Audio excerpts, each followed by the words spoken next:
Hello, everyone. Thank you for joining today's educational webinar with Cancer Support Community Los Angeles. I'm Abby Espinosa, the Program Coordinator at CSCLA, and I'm honored to welcome you to this week's webinar titled Protein and Cancer Prevention. Before we begin, if this is your first time joining us, Cancer Support Community Los Angeles is a premier nonprofit organization providing vital social and emotional support to families facing cancer, including patients, caregivers, and their loved ones, all at no cost. Our programs include support groups, healthy lifestyle classes, social activities, and educational programs such as this one. If you would like to learn more about our services or watch past webinars, please visit our website at cancersupportla.org. Before I introduce today's speakers, please note that your video and microphone are automatically disabled for this webinar. You may, however, enter your questions into the Q&A feature found at the bottom of the Zoom window at any time. Questions will be answered at the end of the presentation. We may not be able to get to all your questions today, but we'll get to as many as possible. Before we introduce today's speakers, Kathy Riley, our Associate Director of Programs, would like to say a few words. Thank you so much, Abby. It's wonderful to gather together with everyone as a community today. And we wanted to say that our hearts continue to be with all of you who are impacted by the Los Angeles area fires. And if you are a Cancer Support Community Los Angeles participant and have been directly impacted by the fires and need assistance, we want you to share your GoFundMe information or any other needs you have at a link that I'll be putting into the chat. And we're going to share those needs with our greater CSCLA community. I'll also put in our info@cancersupportla.org email. So if you have any questions about our programs or services, you can email us there as well. And thank you for joining us today. And I'll hand it back to Abby, who's going to introduce our speakers. Thank you, Kathy. And to introduce today's speakers, Katie Reines is a registered dietitian nutritionist with the Create Cures Foundation Clinic. She obtained her Bachelor of Science degree in Dietetics, Nutrition, Fitness, and Health from Purdue University and a Master of Science degree in Human Nutrition from Texas A&M University. Katie is also a certified plant-based chef and provides educational cooking classes and food demonstrations for many audiences. Katie also enjoys teaching yoga and dance classes and incorporates mindset and holistic health into each consultation. Jessica Harrison is a registered dietitian nutritionist with the Create Cures Foundation, and she received her master's degree in nutrition, health span, and longevity from the University of Southern California. Jessica is continuing her education through the Institute of Functional Medicine to deepen her understanding of how addressing the root cause of illness can therapeutically treat pathological disease states and promote optimal health. She is also a certified Pilates instructor and considers movement as an integral part of taking a whole person approach with each patient. Shayna Feinerman, a registered dietitian nutritionist with the Create Cures Foundation, holds a master's degree in nutrition, health span, and longevity from the University of Southern California. At USC's Norris Cancer Center, she received specialized training in oncology, nutrition, and completed her master's capstone on vitamin D supplementation for hematopoietic stem cell transplant patients. Outside of her professional life, she enjoys surfing, traveling, yoga, and cooking healthy meals. Shayna is dedicated to treating her patients through a holistic approach that focuses on addressing the root causes of illness. It gives me great pleasure to welcome today's speakers, Katie, Jessica, and Shayna. Welcome. Thank you so much, Abby. I'm just going to take a moment here to share my screen.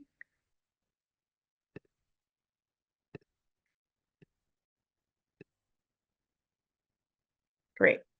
Okay, so we are very excited that we have the opportunity to talk about protein consumption and how that affects cancer risk, as well as how that relates to cancer treatment management, and also beyond, and preventing reoccurrence. So as Kathy and Abby mentioned, we are coming to you from the Create Cures Foundation Clinic, which is based in Santa Monica, LA. And we are all dietitians that work collaboratively with our founder, who is Dr. Walter Longo, who's a leading researcher in the longevity in cancer field. And so we work to implement his research, as well as the research from his colleagues, directly into clinical practice. And we'll be referencing a lot of that research in today's presentation. We will each be speaking today. And so I wanted all of you to locate your chat boxes as well as notice where the Q&A box is. So we are going to have about 15 minutes at the end of the presentation today to answer your questions live. So if you have any questions throughout the presentation, please reserve them and save them for the end of the presentation and then add them to the Q&A box, and then we'll be answering them. Throughout the presentation, we're going to be offering different interactive questions, and we have a little quiz at the end.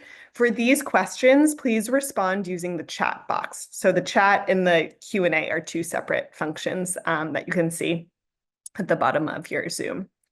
So before we begin, I would love to know, what do you think protein is? I know that protein is very ubiquitous in conversation today when we talk about nutrition, when we talk about health, but I would love to know what all of you think protein is.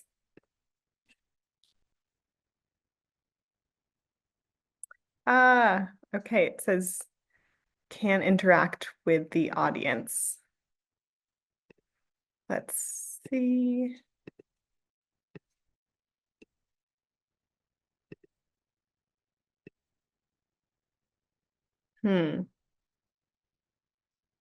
All right. I don't think that the chat is working today.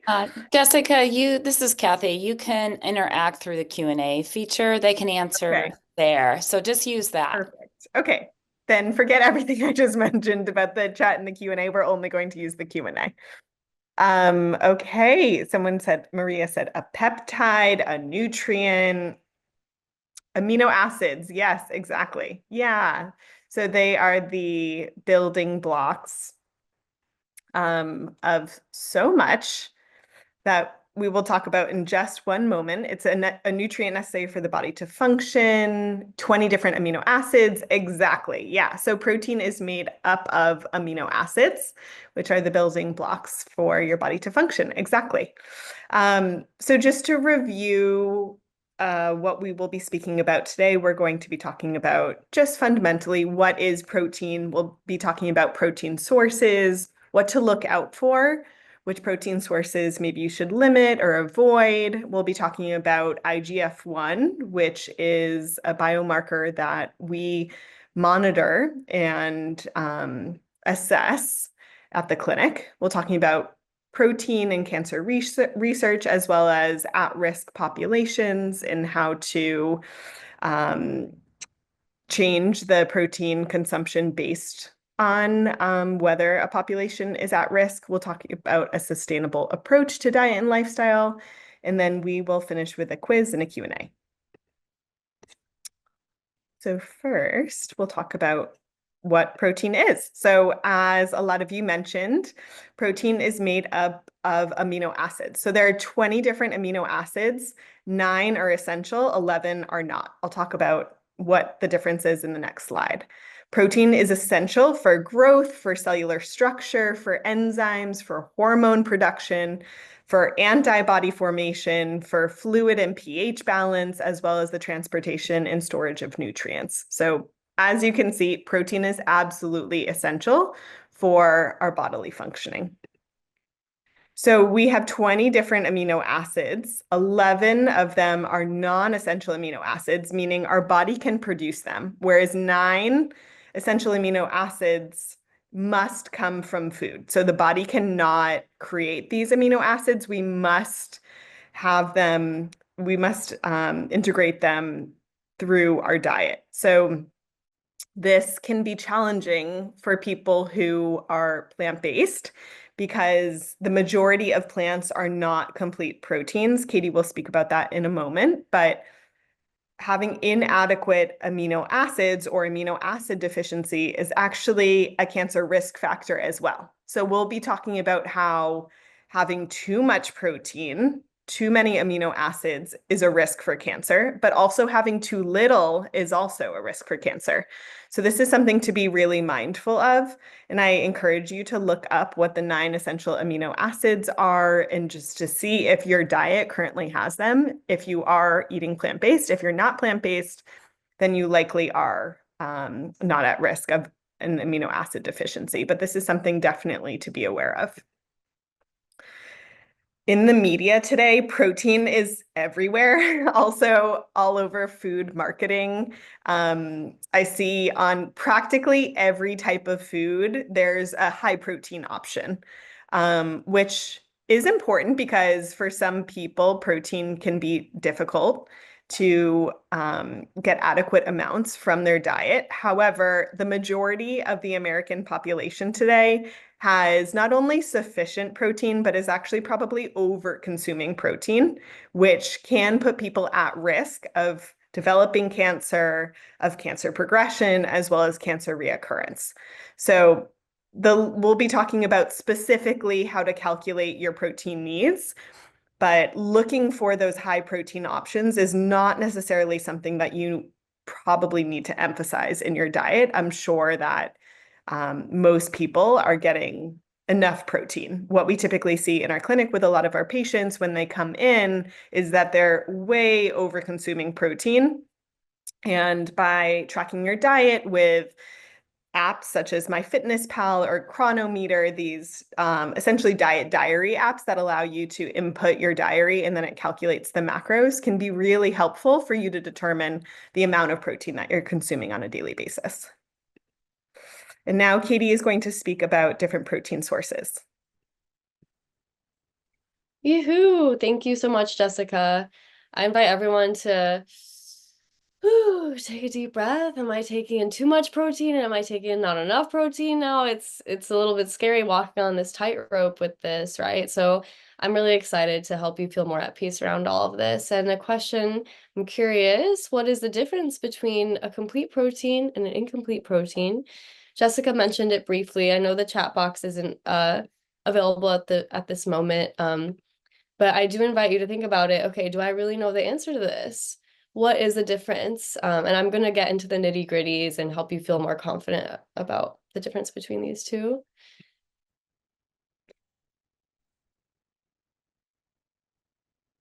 I want to go to the next slide. Thank you. So the difference is when it comes to a complete protein, these proteins have all of the essential amino acids in the proportions necessary to help with growth. They're absorbed very quickly and easily, and they make it so that it basically will really, really encourage muscle growth. And it's funny, I'm having trouble finding my words with this, but I was just talking with Shayna right before this about, okay, when it comes to do plant-based proteins, do they actually have all essential amino acids? You would think that complete proteins have all of them and incomplete proteins don't have all of them. The reality is that we do utilize Chronometer a lot with our patients, and in comparing lots of different foods, it shows us what amino acid content is in each food. And all plant foods, all whole plant foods, that is, if it's super, super processed, that's a different story.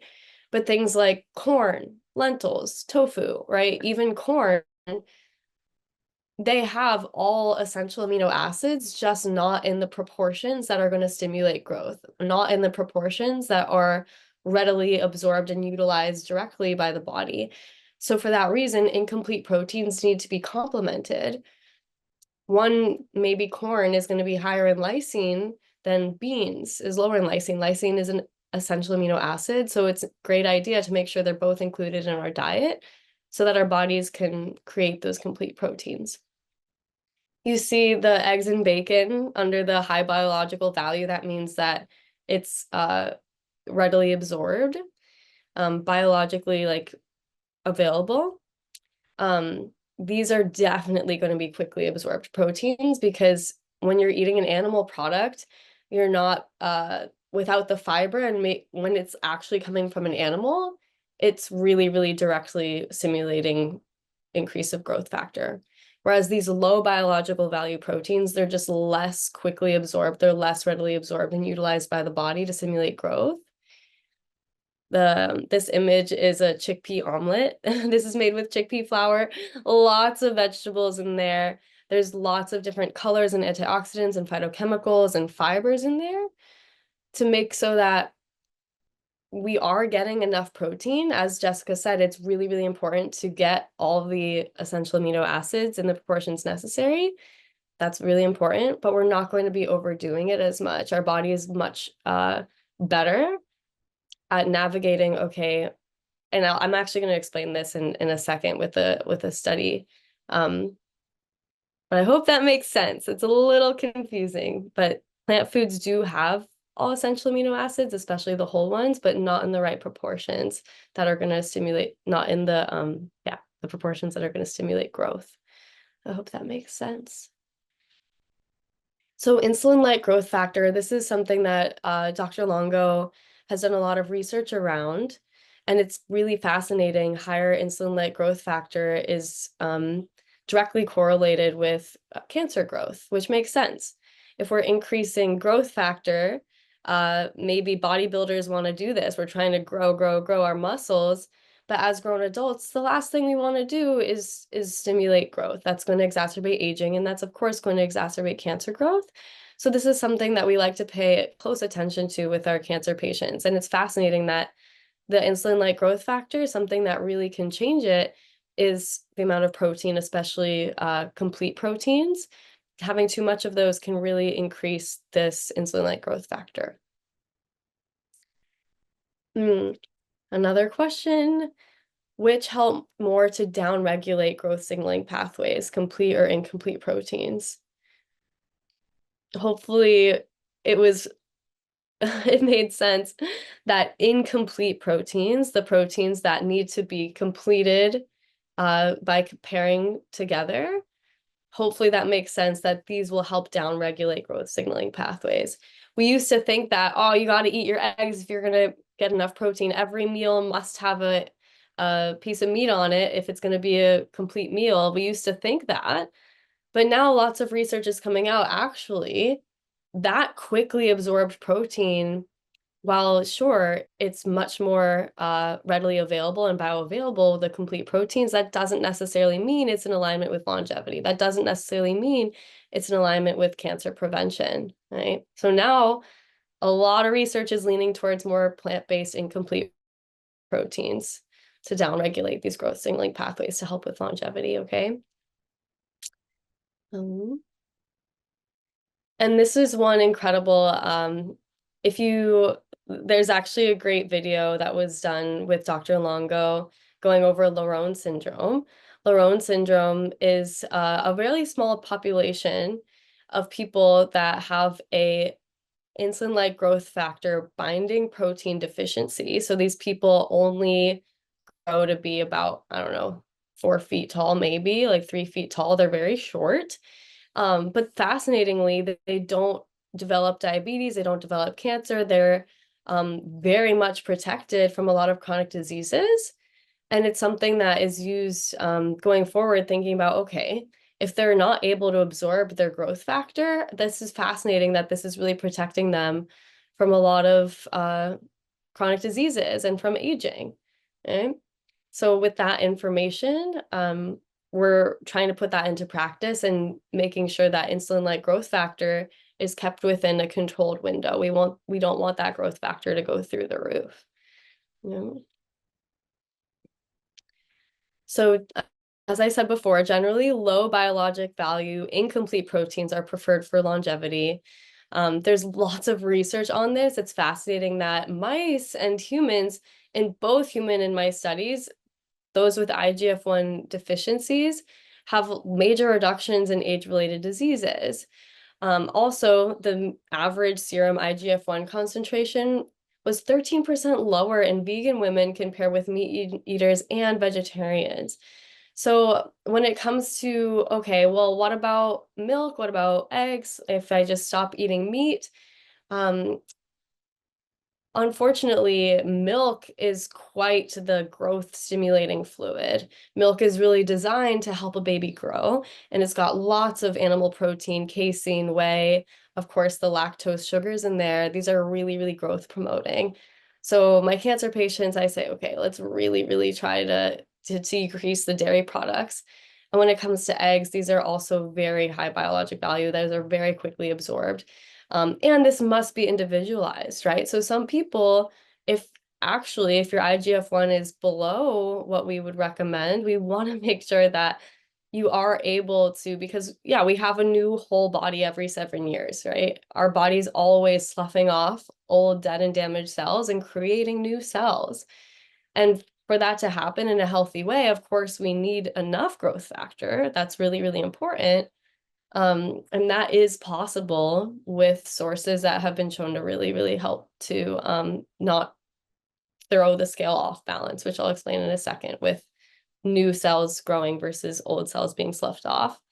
And then, yeah, intake of protein rich in essential amino acids is positively associated.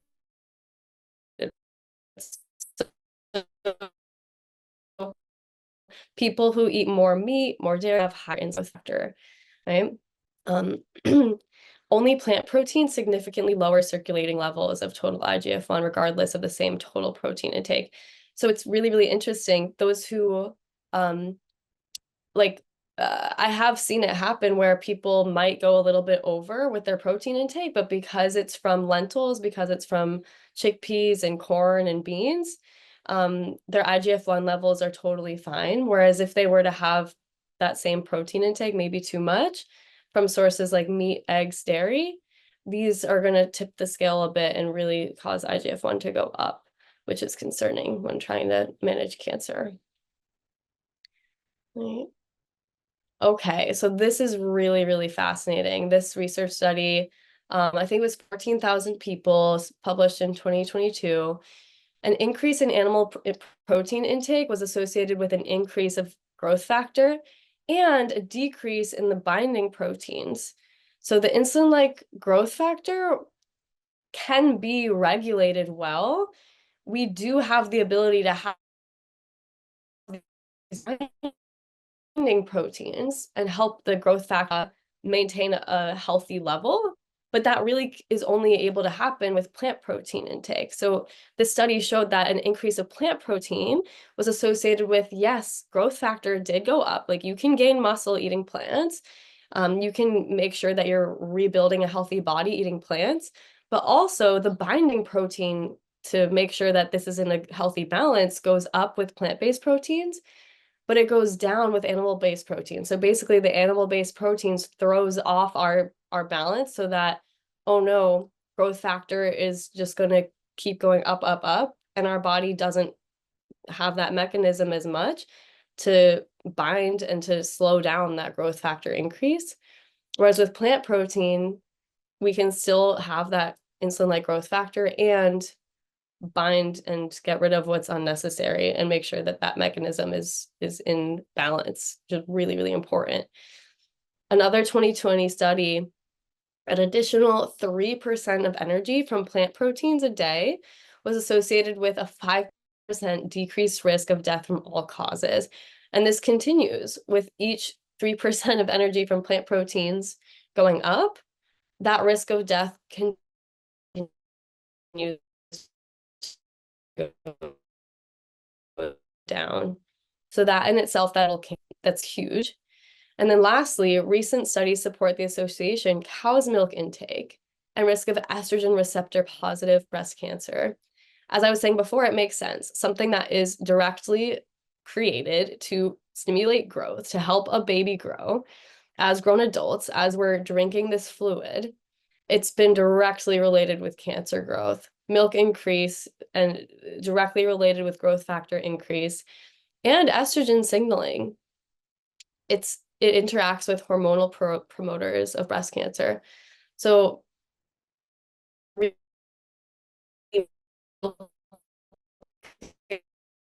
is a huge growth. I recommend we avoid it, right?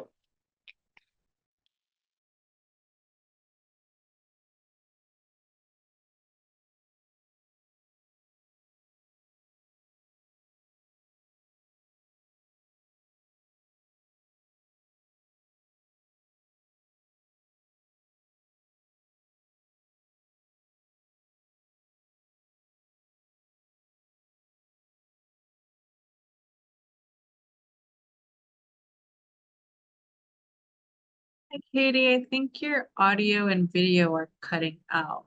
If you want to try and log off and log back on really quick, that would be great.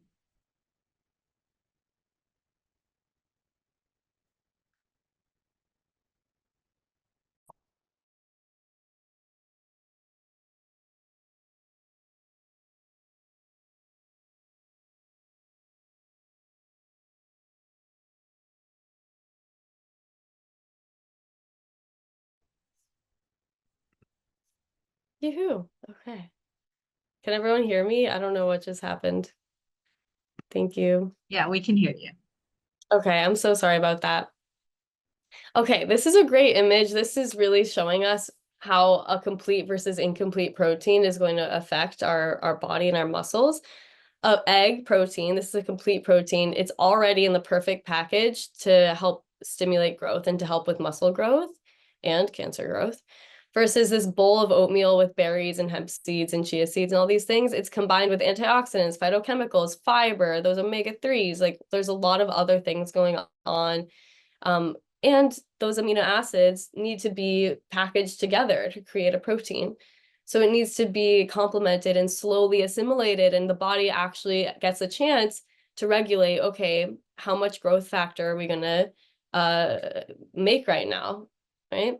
And that can make muscle. That can definitely allow us to have a really, really healthy growth factor amount without overdoing it, right? So I hope that this image helps paint a clear picture of what that looks like. Okay, and here we can clearly see the scale is being tipped a bit. So proliferation, that's going to be those new cells being formed, right? Like I said, our body needs to create new cells. When it comes to us getting older and creating new cells, it's not one cell that just like gets bigger and bigger and bigger and bigger as time goes on. What's happening is we're getting new cells all the time. Our body's always creating new skin cells, new hair cells, new organs, new bones. Like there's these stem cells that are creating new cells all the time. When this is happening, let's hope that there's also a mechanism that's killing off dead and damaged cells and getting rid of dead and damaged cells. That's very normal to have that in balance. However, if our growth hormone is really high, if our insulin-like growth factor is quite high, right? Thinking about that, we're just stimulating more growth. We're stimulating more proliferation. We're stimulating this, this growth. So when that's being stimulated and we're having all this complete protein circulating, too much complete protein, that's going to downregulate the mechanism that's going to be killing off dead and damaged cells, this apoptosis, this programmed cell death. When our growth hormone is that high, that is a cascade of signals telling us to stop the apoptosis and really stimulate growth, right? So our job as dietitians, and of course, you know, if you're amazingly watching this webinar, our job is to put that back into balance. We don't want to totally tip the scales completely and turn off proliferation. We just want to keep it in balance. And for that to happen, let's make sure we're eating adequate protein, mostly from plants, okay, mostly incomplete proteins. But it is individualized, of course. Some people, maybe their IGF-1 is too low, and then we need to help them out with that as well. This is a great image to just kind of a review of what I just said, how our pituitary gland, it secretes the growth hormone, which signals to the liver, hey, this growth hormone circulating around, let's secrete some growth factor, right? This insulin-like growth factor that's secreted from the liver. And that's telling the mammary stromal cell, like breast cancer, okay, fantastic, right? Are we like, that's basically signaling more growth and increasing cell division, right? Increasing this phosphorylation, decreasing the apoptosis or the programmed cell death. So in order to downregulate this mechanism, it's going to be important that we don't have too much growth hormone stimulated, right? So I hope that makes sense. And thinking about this too, we really don't, a lot of people don't realize just doing standard cancer treatment without addressing diet, it is a bit of a risk for metastasis. So like I said before, these tumors, sure, we can stimulate growth, just getting bigger and bigger and bigger, but thinking about other cells in the body and how this growth hormone, this growth factor might affect different, maybe it's the liver, right? Maybe it's the bones. It's not uncommon for someone to develop breast cancer, and then if they really don't address their lifestyle factors, they might see metastasis. They might see this tip of the scales, too much proliferation happening again. So I'm so glad you're all here. And I really hope this makes sense. Okay, big question. As Jessica said, we want to have enough. It's very important to have enough protein, but we don't want to have too much. How much is optimal? Let's go over that. And I do see, I think I saw a bunch of my patients in the audience, so thank you all for being here. I'm really, really excited that you're taking time out of your day to be here, everybody. Absolutely amazing. And what we do with our patients is we have a professional chronometer account where you can actually see, hey, are these foods allowing me to have an adequate amount of each amino acid? The professional chronometer account actually allows you to feel really at peace around that. It's like, okay, who knew lentils had that much protein? Like, I'm good. Because sometimes it's really stressful not knowing, and it's great to be able to hold our patients accountable in that way. In general, whole food plant-based emphasis, people under the age of 65, about 10 to 13% of calories from protein. If losing muscle mass or over the age of 65 years old, that's going to bump up a bit, 15 to 20% total calories from protein. It's so essential. We monitor our patients, making sure that they're maintaining muscle mass as time goes on and maybe even gaining muscle, especially my ladies out there, right? Also, 4 ounces of low mercury wild caught fish 2 to 3 times a week. So whole foods, plant-based emphasis. And if you're going to eat any animal products, that we use the acronym SMASH: sardines, mackerel, anchovies, salmon, and herring. These tend to have less mercury, less heavy metals, less PCBs, weird microplastics. The fish recommendation, I just read an article the other day. There's starting to be some sketchy things in fish lately, but if you're going to eat animal products, these are going to be a really good source of those essential fatty acids, and have the least risk of chronic disease going forward, as far as we know at this time. So, and this recommendation, it's like, okay, well, what is 10 to 13%? On the next slide, we can actually do that together, and you can see, so like, it's very important. It still depends. This has got to be individualized. How much muscle mass do you have on your body? Are you working out a lot? Do you have enough muscle mass on your body? Are we really trying to gain muscle? Your activity level, your disease process. Some people just had surgery, right? Some people, how old are you? Some people are kids, are pregnant, are older adults. They really need some more protein. What's your current IGF-1 level? All of these things do come into play to make sure that you're optimizing going forward. And don't just after this webinar say, oh, they said too much protein is bad and I need to stop eating protein. No. It really does depend. And we want to make sure that you're getting an optimized amount for you. In general, the recommendation for those under the age of 65, because usually over the age of about 65, 70, it's becomes a little bit harder to maintain and gain muscle. So those individuals will need a little bit more protein.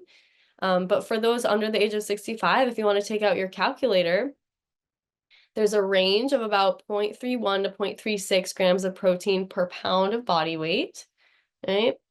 So for a 130-pound person, this is about 42 to 47 grams per day. I think that's 0.32 to 0.36, but either way, it's great to have a range. You're never going to hit the exact perfect number every single day, but just getting an idea, okay, around this amount is something to shoot for. So hopefully this is helpful, that 0.31 to 0.36. And you can, take a screenshot of that and figure that out. And here, you can do it. So your weight in pounds times 0.31, figure that out. Your weight in pounds times 0.36. And then that'll give you your individual range if you're under the age of 65, if you didn't just have surgery, if you're managing cancer right now, you're not pregnant, et cetera, et cetera. So I'm going to pass it over to Shayna. I hope this was helpful. And thank you all for being here. Hi, everybody. It's so good to see all these faces in these times, especially in LA. Thank you so much for Katie, all that information about IGF-1 and exactly how much protein we need. And I'm just going to dive more deep into exactly what sources do we want and different groups. I know I saw in the chat box or the Q&A, do different groups have different requirements? So we're going to go over all of that. But before I begin, I want to ask, and feel free to answer in the chat or in the Q&A box, but do you guys think that plant foods can or do not have all the 9 essential amino acids? Comment down below if you think this statement is true or false. Let's see if I can get a few answers. Let's see.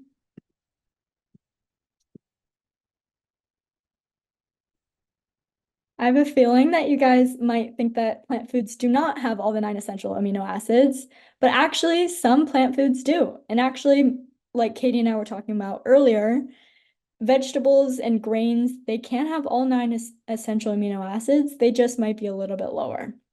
But actually, some foods like soy, quinoa, hemp, and chia seeds, these are much easier to reach actually all of these 9 amino acids. So let's dive more into the different sources. So this table I love because it shows us animal products, beans, grains, vegetables, and seeds, and how much protein they each have. So what's really interesting is that one egg has 5.5 grams of protein. However, only 3 tablespoons of hemp seeds have 9.5 grams. And you might be shocked by this and think that, especially in America, we might think that all of our meals need to be centered around an animal product in order to get enough protein. But actually, it's really amazing that we can get so much protein from animal or plant sources, and even almost comparable amounts. And this is, again, just how to balance your meals to really ensure that you're getting all the vitamins and nutrients that you need to help with longevity, with cancer, and really get enough protein. So we want to emphasize again that protein is very vital to our health and especially to fight cancer. However, it's important, again, to be mindful of the type of protein and also the amount. So looking at this diagram, we can see that a really balanced meal would have at least 3 of these food groups. So vegetables, whole grains, protein, maybe fruit, using healthy oils like olive oil, making sure that you're drinking water. All of these are very important to make sure that each of your meal is really well balanced. Also, just keep in mind, we like to talk about avoiding naked carbs, so making sure that your carb source is also combined with a protein or a fat to have great blood sugar balance. And then these are some sorry, Jessica, can you go back? Thank you. Some balanced meal examples. So you can see that all of these meals, they're colorful, they're full of all types of macronutrient groups, and there's variety. So it's really important, we love to tell our patients, to have variety in your meals to ensure that you get a great range of different necessary vitamins, minerals, and amino acids. And like I said, it's really, I know we all know that different stages of life might have different protein needs, but it's really important to make sure that you're aware of your current life stage and maybe what those needs are. So for example, children, maybe 4 to 8 years old, they need about 19 grams of protein per day. Preteens, adolescents, they need about 34 grams for boys and 31 grams for girls. And pregnant women. So during pregnancy, protein needs do increase to support the growth and development of the fetus. So pregnant women, the recommendation is to consume about 71 grams of protein per day. So like Katie was talking about, quite a bit more than just your average normal body weight. But again, for all of these, it's important to consult with a dietitian to really figure out what your protein level should be per day. Also, breastfeeding women have increased needs. Also, older adults, especially like Katie was talking about, over 65, you might need more protein to really help counteract muscle loss, so preventing sarcopenia.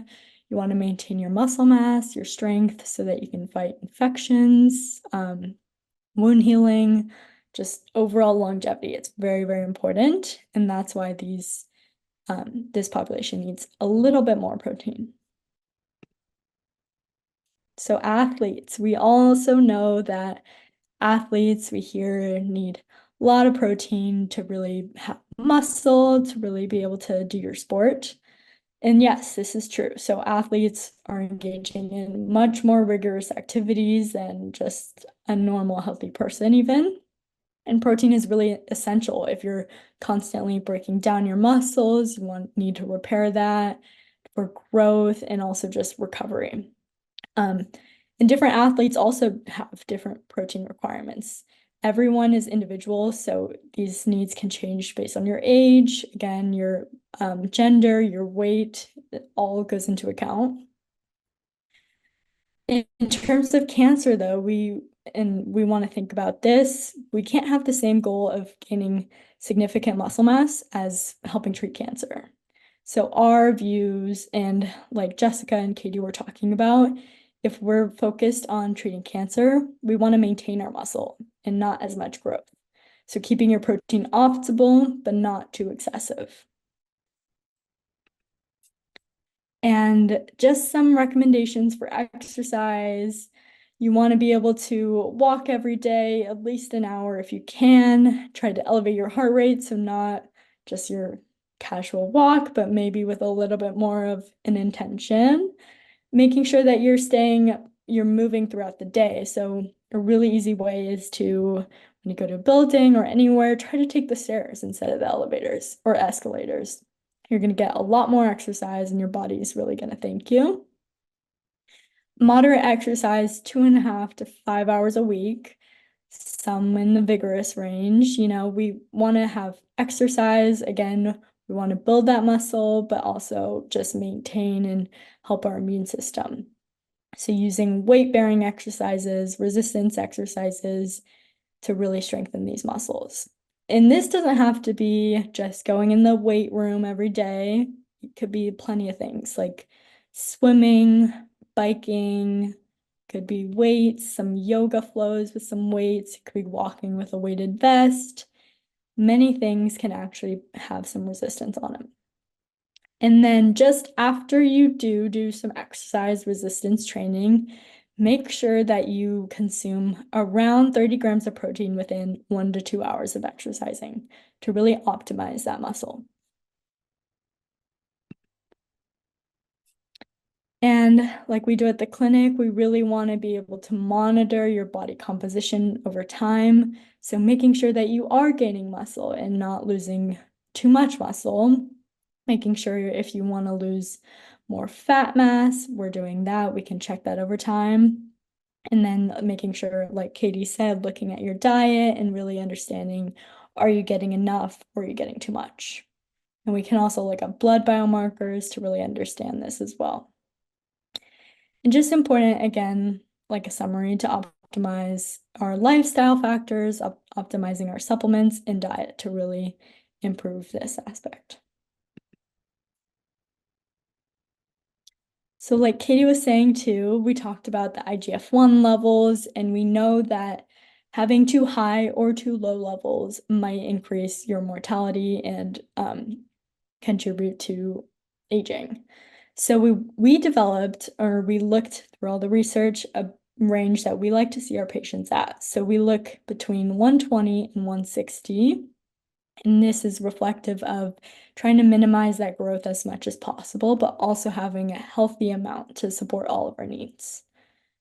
And there's lots of things that can contribute to this level. We know, obviously, animal protein, Other growth promoters in general could be overeating, high caloric intake, high intake of refined carbs, high protein just in general, and then those protein and amino acid supplements might also contribute to growth. And Dr. Longo has also developed what's called the longevity diet. So this diet is closely related to the Mediterranean diet, with a few different changes to really look at and optimize longevity. So looking to have a 14-hour overnight fast daily. If you have cancer, this is what the research has shown to be really optimal. So trying to finish eating before 3 hours of going to bed and then achieving that 10-hour eating window.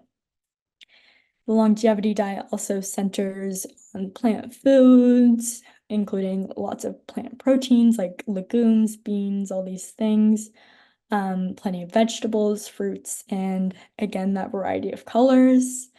Trying to have complex carbohydrates instead of refined white bread. Try to have like a whole grain, these type of things. Also having low mercury fish, so smash fish like salmon, mackerel, anchovies, sardines, and herring 2 to 3 times a week. In it, this diet minimizes really high protein foods, a lot of animal products. We want to try to minimize that, and also added and processed sugars. And I'm gonna hop over to Jessica to give you guys a little quiz. Thank you so much, Shayna, and thank you, Katie. So we are just going to finish with 3 questions, and then we will get to our Q&A. So you can open up your Q&A box, and I would love to know from all of you, which source of protein do you think in general is associated with a longer lifespan? Is it red meat or peas?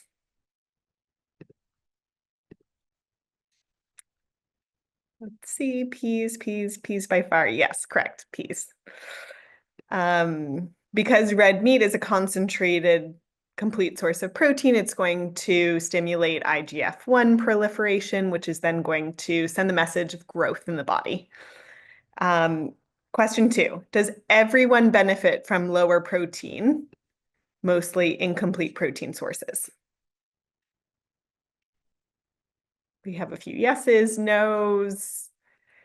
Correct. Yeah. So not everyone would benefit from lower protein or mostly incomplete protein. If someone just had surgery, if someone's pregnant or recently postpartum, if someone's over the age of 65, these are populations that really need to be careful to ensure that they're getting enough protein. And then the third question is, what is one plant-based protein source you're going to incorporate after our webinar, our conversation today?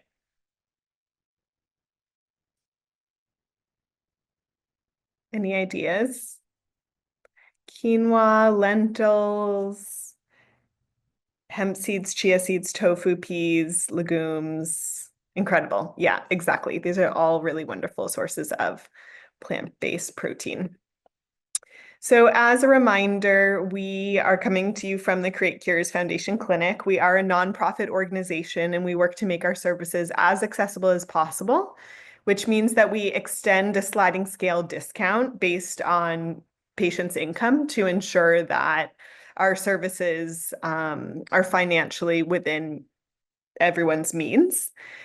We work one-on-one with patients, and we offer annual programs that allow us to follow patients for a longer period of time so that we can monitor blood work. We can see how patients respond to specific interventions. We can tweak protein recommendations and see how that impacts response, both in blood work, maybe cancer progression or reversal.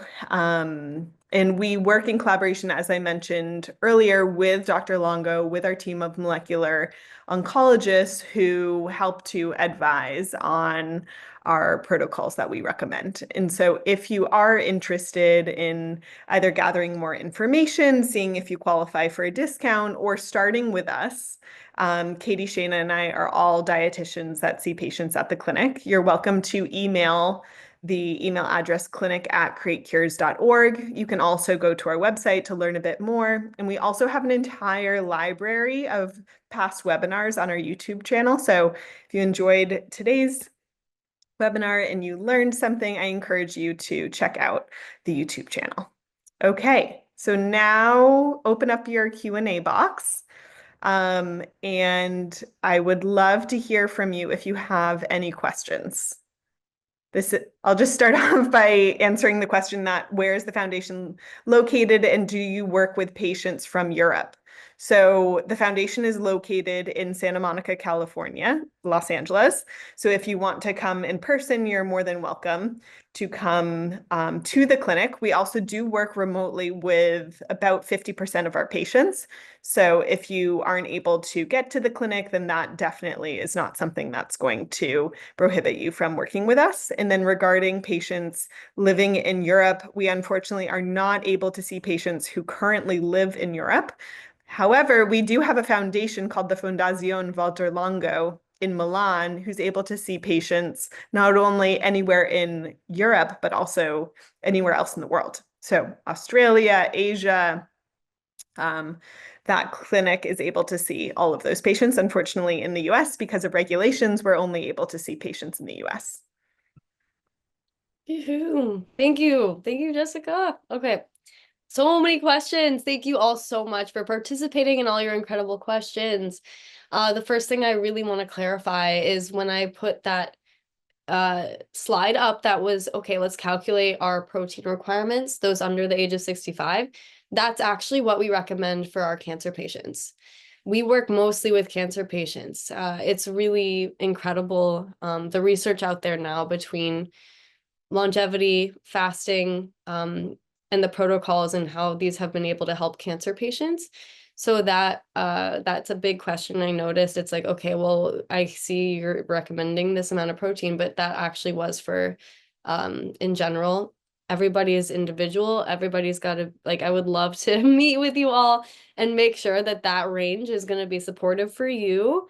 So I can't guarantee that that's your optimal range, but in general, that's something good to go by. Also, really gotta clarify, the dose makes the medicine, the dose makes the poison. So a lot of you are asking, so no milk, so no this food, so no that food, how much fish, how much this, how much that. And in general, I want to recommend plenty of vegetables, right? Plenty of greens, plenty of mushrooms, onions, you know, those chia seeds, the omegas, the berries, and beans. And when it comes to like a little bit of cheese here and there, a little bit of yogurt here and there, a little bit of meat here and there, there's going to be an important point where we notice, okay, how am I balancing my meals most of the time? And is this amount of animal protein tipping the scale for me and affecting my health in a negative way? Or is this something that's sustainable and optimal for me? Right?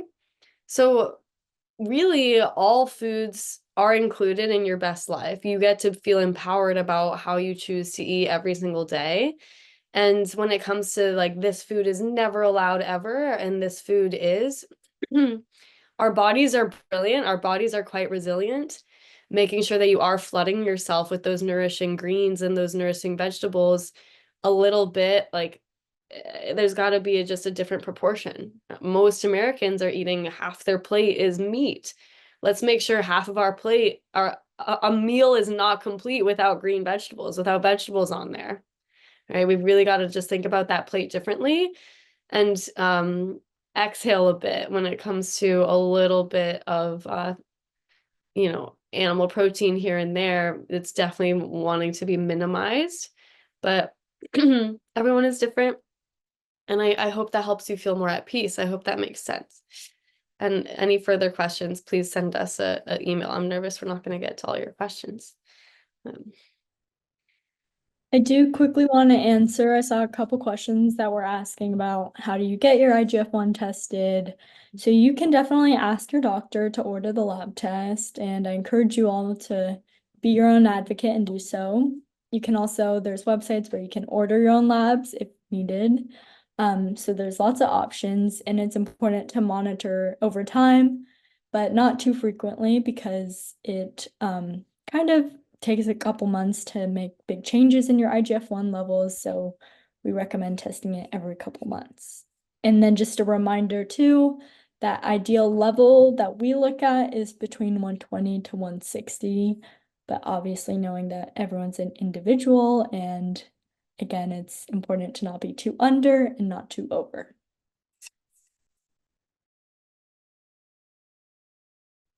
Okay, I want to address the question, how should the protein be split in the meals? Can I have it in only one meal, or is there a limited or a limit recommended per meal? I know you mentioned that we should take about 30 minutes after exercise. Really great question. So it is recommended that you try to split up your protein allowance throughout your 3 meals, trying to make them as balanced as possible. Of course, if you're doing strength training, resistance exercise, and you need to have about that 30 grams, give or take, of protein after your exercise, that might mean that your meal after you exercise is going to be richer in protein than your other 2 meals. That's okay. But we don't want you to have, 40, 50 grams in one meal and then 4 or 5 grams in the other meals. There's actually some research to show that your body has a maximum amount of protein that it can absorb in one time. And then the excess that the body can't absorb actually gets broken down into fatty acids. So, and you're not going to be able to reap the same benefit. So it is important that you try to split the protein. So I would say try to balance the meals as much as you possibly can. I think we have time for maybe one more question. Gosh, there's so many questions I want to answer. I can't decide. Oh man.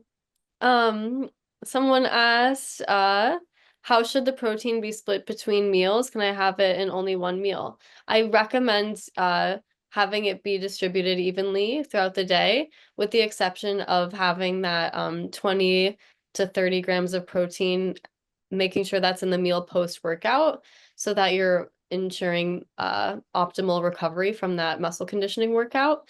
But in general, we don't want to just have all that protein in one meal.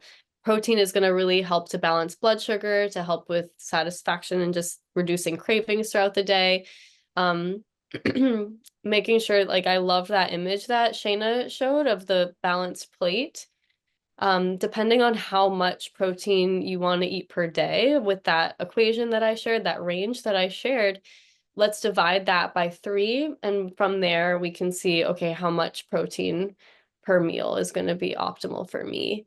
I hope that helps. Thank you all so much for being here. I think we gotta hop off now. Thank you.